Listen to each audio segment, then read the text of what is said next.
Hello there, I just want to make a quick video because I'm getting sick of being attacked by people about flat earth.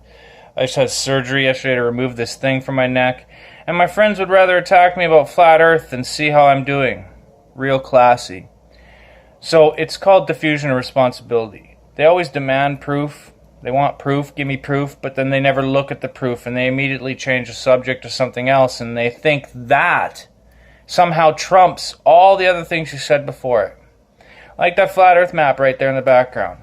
The spherical trigonometry of the ball earth, they always give you that same ball earth perfect circle. After 10 miles at sea level, things should be behind 75 feet of dip.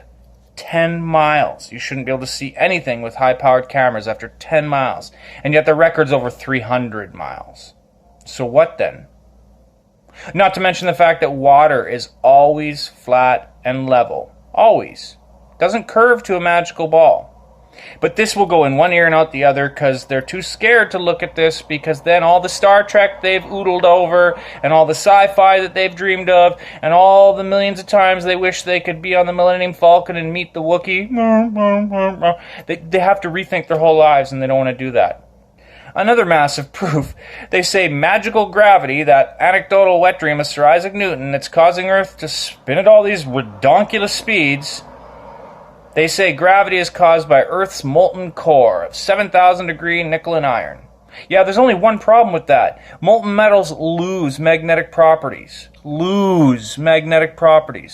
So what in the world could possibly be causing this magical gravity you speak of? Oh, but they'll ignore that and they'll change the subject and they'll call you a crazy, stupid conspiracy theorist.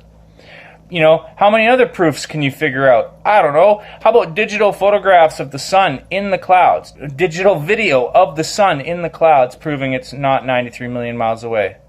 Oh no, you're just a stupid conspiracy theorist. Haven't you seen the NASA pictures?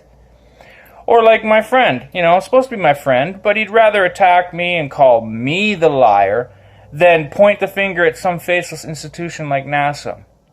Real brave, bro. Real brave. You'd rather spit in the face of your friend than in the face of the deceivers in this world. NASA, $50 million a day. Yeah, why would they lie, right? NASA, Operation Paperclip, founded by a bunch of Freemason, Nazi, pedophile goofs. Why would they lie, right?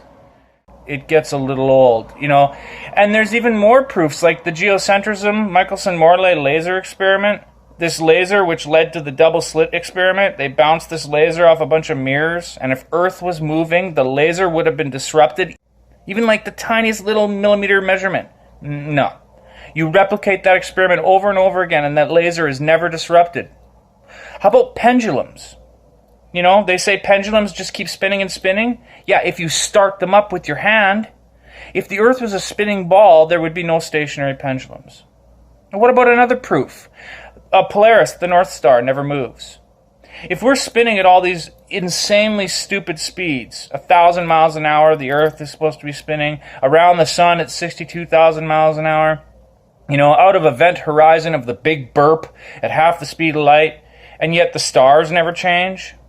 Because, yeah, this little cartoon here, this is establishment science. This is their theory, that the Big Bang burped us into existence, that nothing exploded, creating an endless vacuum of space, and that the sun is hurtling through it at half the speed of light, and it's dragging all the planetoids in its wake, and that they're spinning and spinning and spinning, created by gravity that's somehow created by our molten core, which is impossible, and nobody questions this.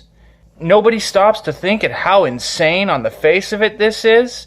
The concept that we're spinning in some unrealistic inflation vortex. But yet they call flat earthers the crazy ones. We're crazy for using our own God-given senses to observe what we see in front of us. That the sun is not a burning ball of hydrogen 93 million miles away, that it's in our atmosphere, in the firmament, that the planetoids are also in that electromagnetic clockwork, that the sun and the moon are diamagnetic electric plasma circuits. But no, NASA shows a little cartoon and everybody flips their wig and calls us stupid conspiracy theorists. because it's easier to attack your friends and loved ones than to go against the faceless institutions that rule this world, because nobody wants to feel stupid, nobody wants to feel dumb, nobody wants to think they've been duped, and definitely nobody wants to admit they were wrong. So they continue to believe this nonsense. Well, I'm sorry.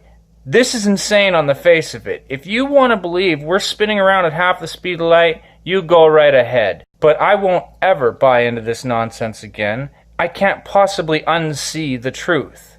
So, whatever. Peace out.